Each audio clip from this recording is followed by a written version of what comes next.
दोस्तों, SP madam Neetu Singh अपने परिवार के साथ में घर पर बैठी हुई थी और तभी अचानक से उनके द्वारे पर एक गाड़ी आकर के रुकती है और उस गाड़ी में से उनके छोटे भाई निकल करके आते हैं, आकर के एसपी मैडम नीतू सिंह के पैर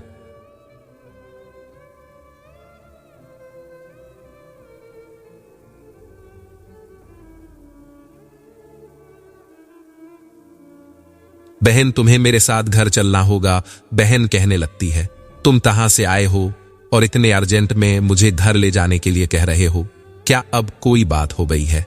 बोले, हाया, ऐसा लगता है तुम्हें मालूम नहीं है। बोले, हाँ, नहीं मालूम है। बोले, 2 दिन बाद मेरी शादी है और उस शादी में तुम्हें चलना पड़ेगा और जब तक तुम नहीं जाओगी, जब तक बहन एक भाई की शादी में ना जाए।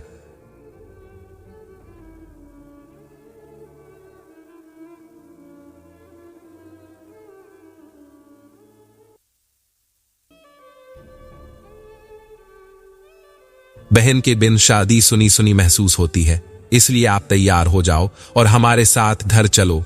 एसपी मैडम नीतू सिंह कहती है, भैया तुम्हें एक बात मालूम होनी चाहिए कि मेरे ऊपर देखो कितनी जिम्मेदारियां हैं। परिवार की जिम्मेदारी है, उसके बाद में जो मैं जिस पद पर हूं, एसपी के पद पर, वो भी एक बहुत बड़ी जिम्मेदारी है।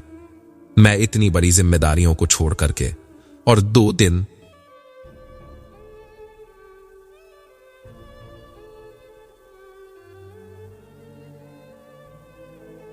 शादी में नहीं जा सकती।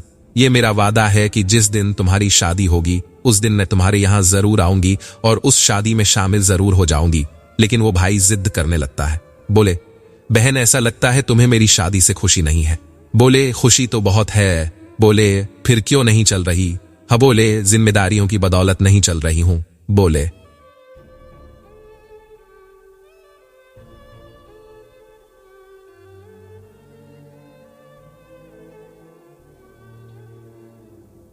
कि बहन, अगर तुम मेरे साथ में अभी नहीं गई तो ये मैं वादा करता हूं तुमसे कि मैं शादी ही नहीं करूंगा।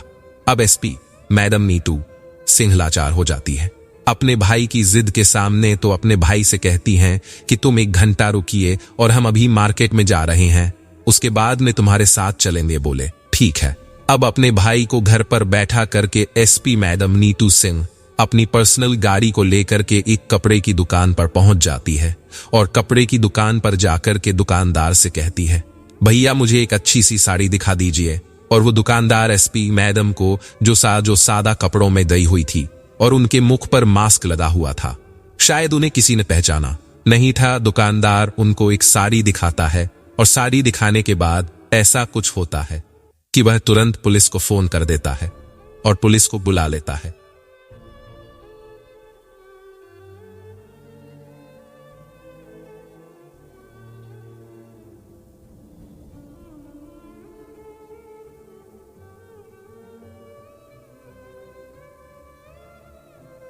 अभद्र भाषा का प्रयोग करने लगते हैं। उसी समय एसपी मैडम ने कौन सा कर्म किया दोस्तों?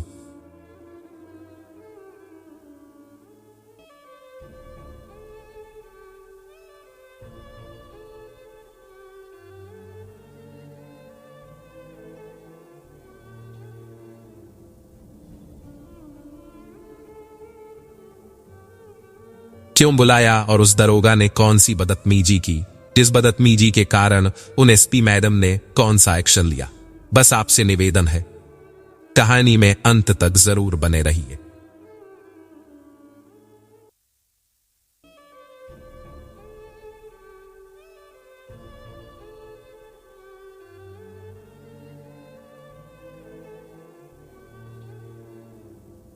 ज्ञानवर्धक कहानी चैनल को सब्सक्राइब कर ले।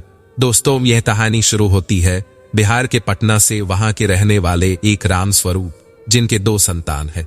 एक बेटी है जिसका नाम है नीतू सिंह और एक छोटा बेटा है।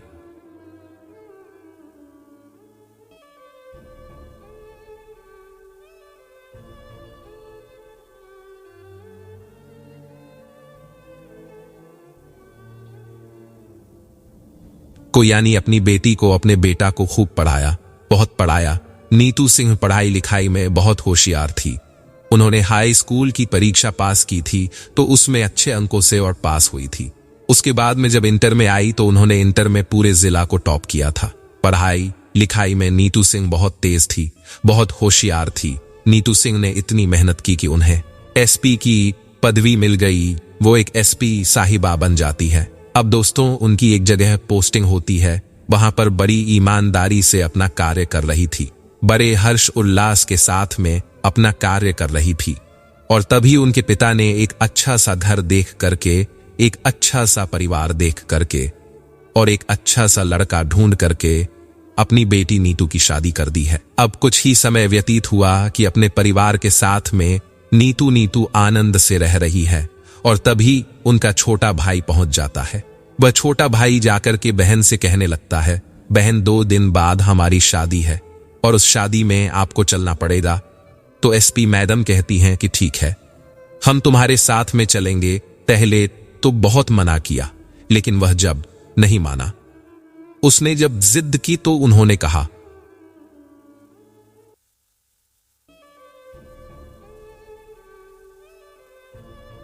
आप 1 घंटे रुकिए और 1 घंटे बाद हम तुम्हारे साथ में चलेंगे।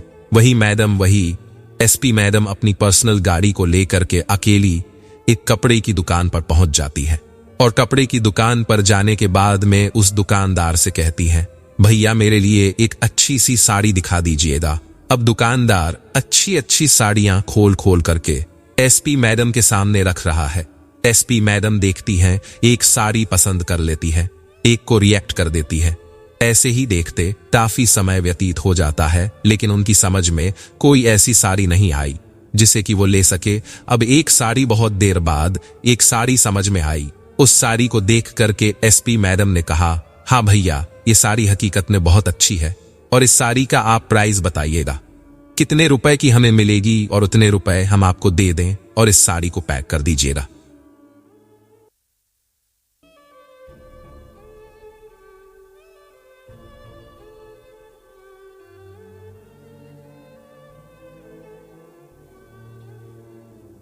कि वह दुकानदार उस साड़ी को पैक करने लगता है और तभी वह दुकानदार बताता है कि इस साड़ी की कीमत इन 10 लाख है। जब 10,000 का अभाव सुना, 10,000 कीमत सुनी तो एसपी मैडम ने बिल्कुल देर नहीं की, उसे थी 10।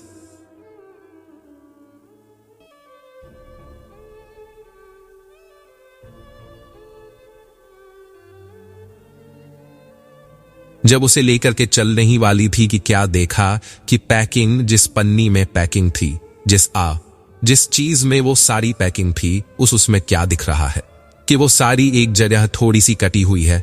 मैडम ने तुरंत उस साड़ी को खोल लिया और खोल करके देखा तो बिल्कुल हकीकत में वो साड़ी एक जगह कटी हुई थी।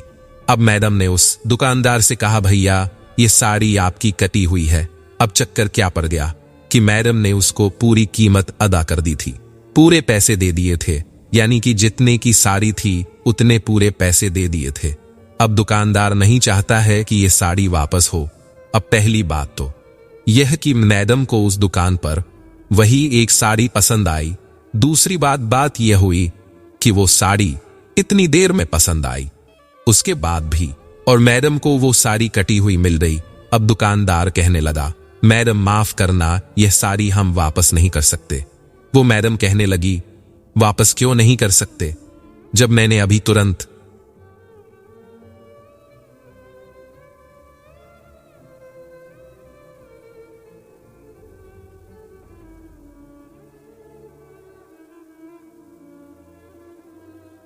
लेकिन अभी हम इस साड़ी को वापस करेंगे आपको। तो वो दुकानदार कहने लगा, मैडम वापस एक तरह से कैसे कर सकते हैं कि हम इसके बदले में आपको दूसरी साड़ी ले जानी पड़ेगी, पैसे हम वास नहीं करेंगे। अब एसपी मैडम का दिमाग घूमने लगा। एसपी मैडम ने कहा, जब मेरे जैसे इंसान के साथ में विचार कर रही हैं, जब मेरे जैसे इंसान के साथ में मेरी जब एसपी की पदवी पर मैं तैनात हूं इस शहर में, और यहीं पर जब मेरे जैसे इंसान के साथ में यह लोग ऐसा करते हैं, तो आम जनता के साथ में क्या करते होंगे। अब मैडम का मकसद साड़ी को वापस करना नहीं रहा, बल्कि मैडम का मकसद रहा उसे सबक सिखाने का। अब उसने कहा, मैडम बोली है एकदम, एसपी मैडम नीत सिंह दुकानदार से, देखो ये साड़ी आपको वापस करनी पड़ेगी। क्योंकि मैं नाना तो घर पर गई हूं, अभी तुम्हारी दुकान से नीचे भी नहीं उतरी हूं, और आपकी दुकान में कोई दूसरी साड़ी ऐसी है नहीं जो कि मुझे पसंद आए, इसलिए आप इस साड़ी को वापस कर लीजिए। लेकिन दुकानदार बिल्कुल भी साड़ी को वापस करने के लिए तैयार नहीं था। अब दोनों में झड़प होने लगती है।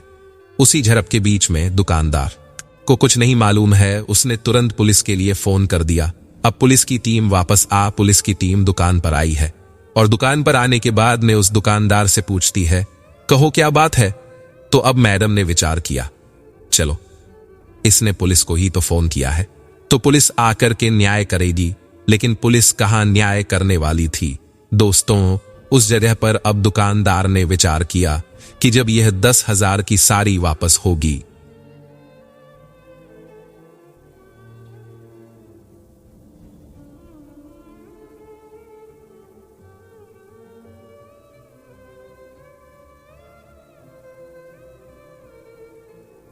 $500 का नोट रख दिया। अब दरोगा जी की जेब में जब 500 का नोट रखा गया, वो एसपी मैडम ने अपनी आंखों से देख लिया।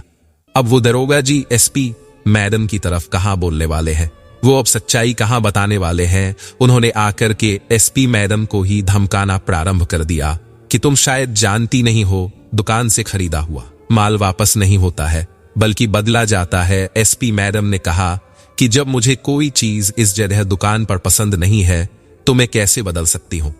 एसपी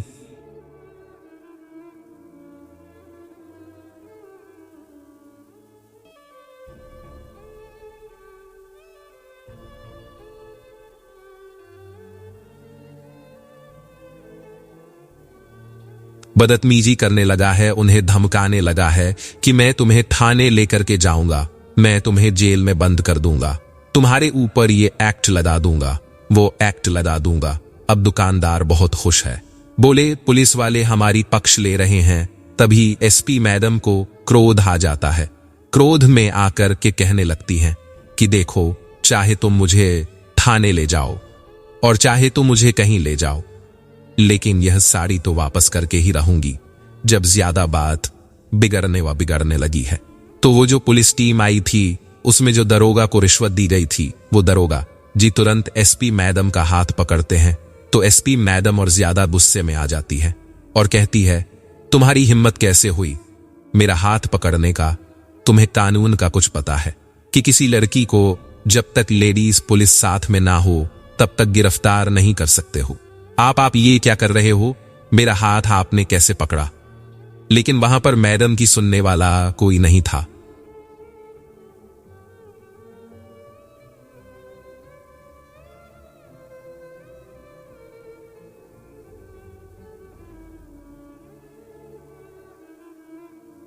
लिया जाता है। अब एसपी मैडम का दिमाग इतना घूम रहा है, अब वो विचार कर रही है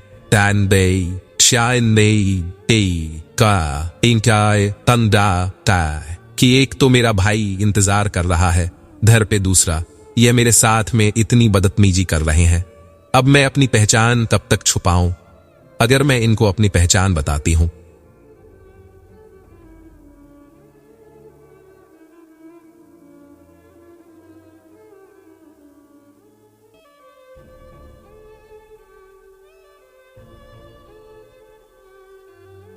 बाद में उन्होंने विनय किया।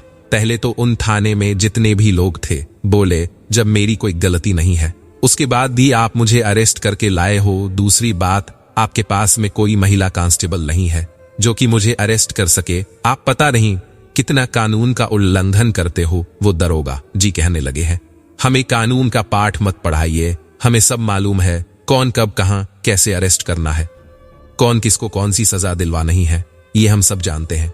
अब एसपी मैडम से रुका नहीं गया, उन्होंने तुरंत और अपने मुख से मास्क उतारा। मास्क उतारने के बाद अपना फोन निकाल करके उन्होंने जो उनके साथ में जो कुछ सिक्योरिटी रहा करती थी उनको फोन किया। उसके बाद में क्या देखा है कि एसपी साहब की गाड़ी तुरंत चली आई, आकर के थाने के द्वार पर खड़ी हुई। थानेदार जितने भी कांस्टेबल थे सब लोग देखकर के और चक्कर में पड़ गए, विचार करने लगे हैं कि आज हमारे एसपी साहब और यहां पर कैसे। तभी क्या देखा है कि गाड़ी से कुछ पुलिस वाले ही उतरते हैं, उसके बाद में जो मैडम टेबल पर बैठी हुई थी, वहां पर चेयर पर बैठी हुई थी, उन मैडम को सलाम करते हैं, उनको सलूट करते हैं। अब जो दरोगा जी पकड़ करके लेकर के गए थे, उनकी तो आंखें फटी की फटी रह गई। विचार करने लगे, अब क्या करें।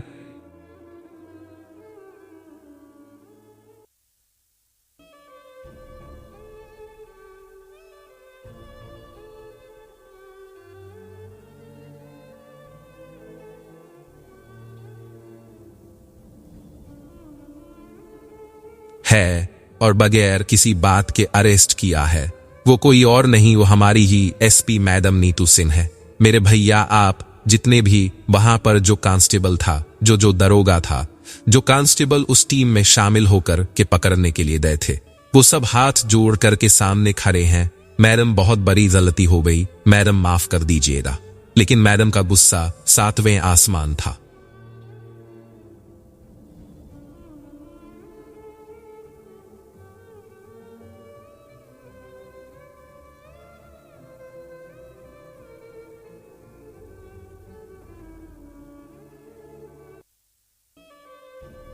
मैडम के साथ में इतनी बदसलूकी की जा सकती है, तो एक आम जनता के साथ में कितनी बदसलूकी की जाती होगी। इसलिए तुम्हें बिल्कुल भी माफ नहीं करना चाहिए। एसपी मैडम को इतना क्रोध आता है कि इतना गुस्से में आकर के उन जितने भी वहां पर उस क्राइम में, उस घटना में जो पुलिस वाले शामिल थे, जो दरोगा शामिल थे, उन सबको लाइन हाजिर कर दिया जाता है। उसके बाद में एसपी मैडम ने उन सबको सबक सिखाया। दोस्तों, एक छोटी सी कहानी के माध्यम से हम आपको बताना चाहते हैं कि संसार में सब लोग बुरे ही नहीं होते, कुछ लोग अच्छे भी हुआ करते हैं। उन सबको लाइन हाजिर करने के बाद तब तक शाम का समय हो चुका था। मैडम अपने घर पहुंचती है, अपने भाई को जाकर के सारी बात बताती है कि भाई ने पूछ लिया था कि मैडम बहन आप इतनी देर कहां लेट हो गई, तो उसने साफ साफ बता दिया था कि ये मेरे साथ में हुआ। तो दोस्तों, कैसी लगी आप लोगों को कहानी? अगर अच्छी लगी हो तो अच्छी लिखें, और अगर बुरी लगी हो तो बुरी भी कमेंट में जरूर लिख करके जाए। और अपने दोस्तों और अपने मित्रों के साथ में, अपने परिवार के साथ में, अपने परिवार के साथ में ज्यादा से ज्यादा शेयर करें। आज के लिए बस इतना ही। कल फिर मिलते हैं किसी एक नई कहानी, एक नई चर्चा के साथ। धन्यवाद।